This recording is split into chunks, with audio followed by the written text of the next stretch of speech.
Hello, my freaky darlings. I just got back from the Thursday night performance of The Little Mermaid. And let's start at the very beginning, which is a very good place to start, apparently. So we got there, and tonight I did not back my car into one of the columns in the multi-story, so that was a win for a start. And I couldn't get the code working on the door, so I had to go in through the box office. They wouldn't let me in. And like, are you part of the show? Like, no, I just dressed like this on a Thursday night. Anyway, got in eventually, like by almost crying, but I didn't want makeup to run. It went a lot better tonight, although the eyebrows are still a bit. Think Madonna in Who's That Girl? You know, the platinum blonde, but the Alistair Darling eyebrows.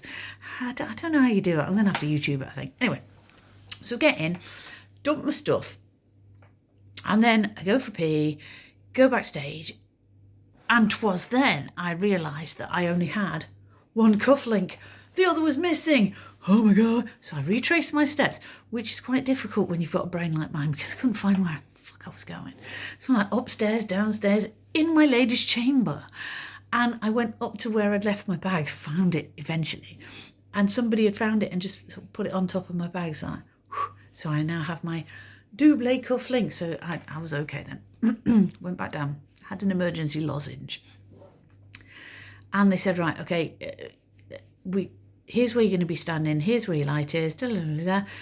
Let's hope it's better. So, and the sound guy said, well, I've got some head, like, you know, the old bud things that were on the wires.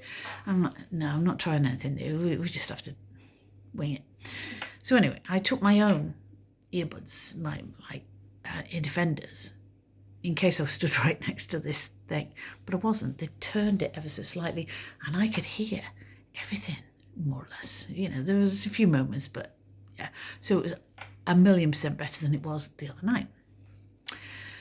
And I had a really, really good proteinous tea before I went, so I would be hungry, but I had a really dry throat, so I had to have an emergency lozenge before I went on stage.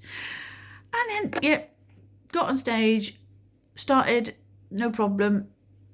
I did a trombone sign instead of a trumpet in Under the Sea, but that was it for the first half. I was really pleased with myself. And then I go downstairs for a pee, and when I'm coming up, I trip up the bloody stairs. This is fast becoming a tradition of mine now. So took all the skin off my knuckles on these two fingers. That hurt somewhat. But I went backstage in the interval and touched up the makeup because, you know, when you're getting on a bit, it goes into the creases. What can you do? So you end up looking like you've been slapped with a slap. But I went easy on the glitter tonight, so yeah, it's looking okay.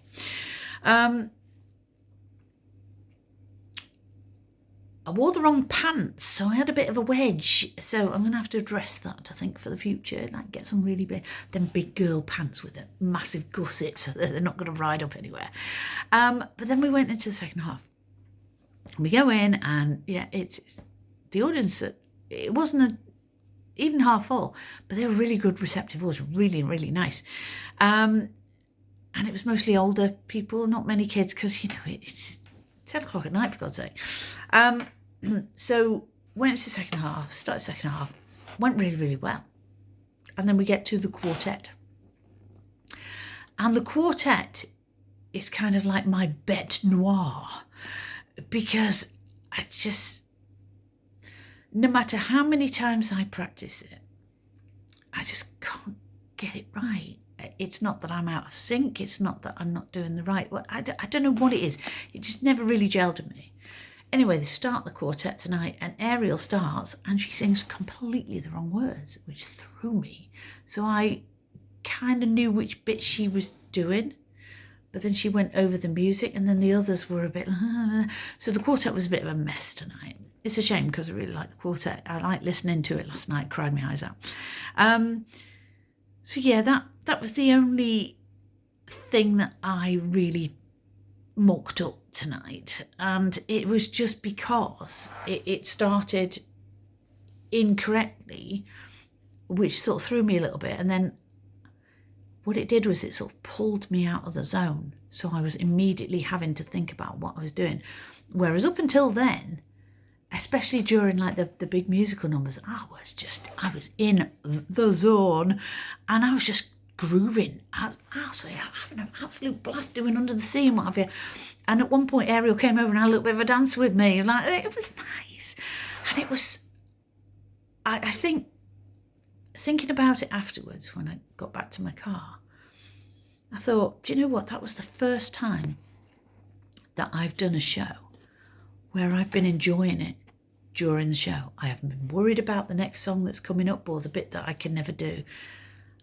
I just really did enjoy it, and it was so much fun.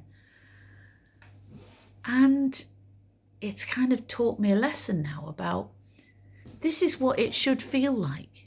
I shouldn't be dreading going on stage. I shouldn't be thinking, oh God, that song that I never got right because I didn't spend enough time on it. So lesson learned, she says. Whether it happens or not, I don't know. But so the show went okay. It was good. Yeah, I enjoyed it. And I could have done better in the second half, but I don't know what it is about me with tripping upstairs and second halves always being my worst. But hey. So got tomorrow night off. And then Saturday I'm doing the matinee, which is great because it means I can have a lie-in, have a leisurely breakfast, and then go over there and do this matinee at 2:00, I think it is. And then that's the Little Mermaid done and dusted. And then I get 2 weeks off. I'm going on holiday to rest and recoup. And then when I come back, I start on Annie. And even though I don't need 3 months to do a show, I'm going to take it. And I am going to start, instead of listening to it for 6 weeks and then translating it, what I'm going to do is I'm going to start by listening to one song for a week and then translating that song. And then the next one and then translating it. So that by the end of the 6 weeks, I will have all of the songs done. And then all I have to do then is work on the words and then rehearse like 5-minute chunks. Because the worst part of doing a show for me is always that weekend when you think, I have got to sit down and translate the whole of Act 1, which is 1 hour and 20 minutes, or the whole of Act 2, which is just less than an hour. And it just seems like such a lot of work to do all at once. And I'll tell you something about the ADHD brain. This is how it works. You have this amount of tasks to do. So that's the amount of songs that you have, let's say. And instead of seeing them like this, like I'll do that one, and then I'll do that one, and then I'll do that. Instead of seeing them like that, like a normie would, what we with the bend brain tend to do is see them all like this. So I have to do all of that immediately. So I'm going to try just doing bite-sized chunks. I'm going to watch Annie while I'm away on holiday. Just to, because I don't think I've seen the film all the way through. I know some of the songs in it, but I don't really know much about the musical, so I'm going to watch it so I can sort of get a grip on what's going to be the most difficult bits to do. And then when I come back from holiday, I'm going to start on Annie and then do Annie. And then I'm doing Big Fish, which I've never done. I've seen the film, so I kind of know the plot. And I'm doing Everybody's Talking About Jamie, which I've seen the film, so I kind of know the plot of that as well. So because I'm doing 3, and it's not even one a month, it's one, then 3 weeks later, and then 2 weeks later. So I'm doing these in fairly quick succession next spring. I just want to start them all quite early so I can get a really good run up, because I want to feel about these shows the way I felt tonight, where I was on that stage and I was having a blast. I wasn't worried. At one point my foot went dead. Don't know what was happening there. And my feet hurt, and I've got a little blister on my little toe of my left foot. But hey, that's what compies were invented for. So yeah, those sort of physical sensations, they were kind of like in the background, like sort of background noise really. But yeah, at one point my foot did go dead, so I had to like swizzle it around a bit. But yeah, I just had so much fun, and I tell you what, the matinee on Saturday is going to be a zoo, because it's just going to be kids, and poor harried parents trying to calm them down when they get scared about Ursula or if they start crying. Now, I love the theatre, and I have grandbabies, and I took one of them to the theatre when he was 8 months old to see Shrek. And I love the theatre experience for everyone. Nobody's too young, nobody's too old. I love it. So when kids sort of like running up and down, or they're not really concentrating, and some people start thinking, well, you know, have a bit of respect. You're here to watch the show. All this po-faced crap. And I know a show in Manchester, the bodyguard was stopped because there were drunken people in the audience who were trying to sing louder than the person on the stage. And yeah, fine, fair enough, I understand that. But if you go to a musical and you just sit there like, right, I've paid me 20 quid, entertain me, what's the point of going? You know, if you want to get up and dance, or you get emotional at it, that's all part of it, isn't it? So I once did a relaxed performance, and this little girl who'd never seen anybody signing before, she came up and she just basically stood in front of me like that, just looking at me. And her mum came over and tried to shoo her away. She would not go. And I was just like, she's all right. Just waited for a scene change. Just went, she's all right, she's fine. Yeah, she's fine. She just sat at my feet and looked up in worshipful adulation. But yeah, it doesn't bother me at all that kids shout and you know, they're not really paying attention because they're kids. And, you know, it's a kid's show, but there are some talky bits that are like completely superfluous. And they're only in there as filler while they're changing the scene. So, yeah, the kids get bored. And they're going to want to run up and down the aisles and stuff. But, yeah, it's going to be hilarious. So, yeah, I'm going to do that on Saturday. And then relax.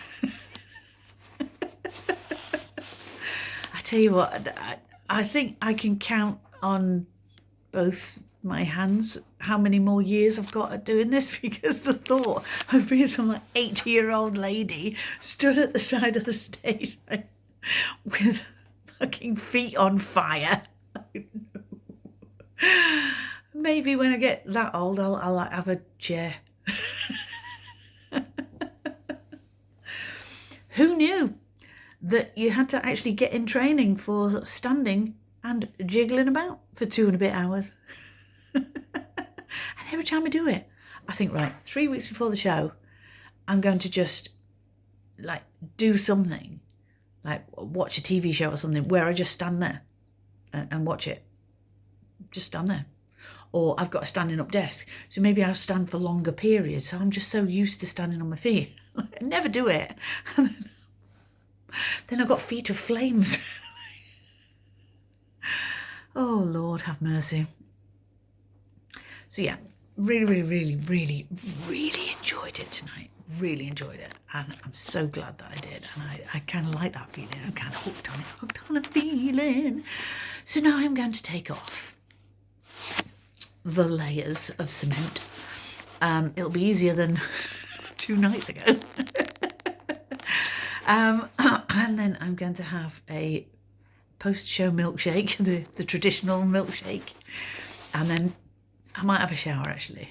although it is 11:15, so I don't really want to wake anybody in the building up. So yeah, lying tomorrow morning, lying on the sofa tomorrow night, or possibly a foot spa, and then lying on Saturday morning, get the matinee done, and then get out my face, Ariel, because I've got bigger fish to fry. See what I did there? So I'm sure I will speak to you again après le Saturday matinee. God, I'm on fire tonight. Jesus Christ. Pity it's bedtime, really.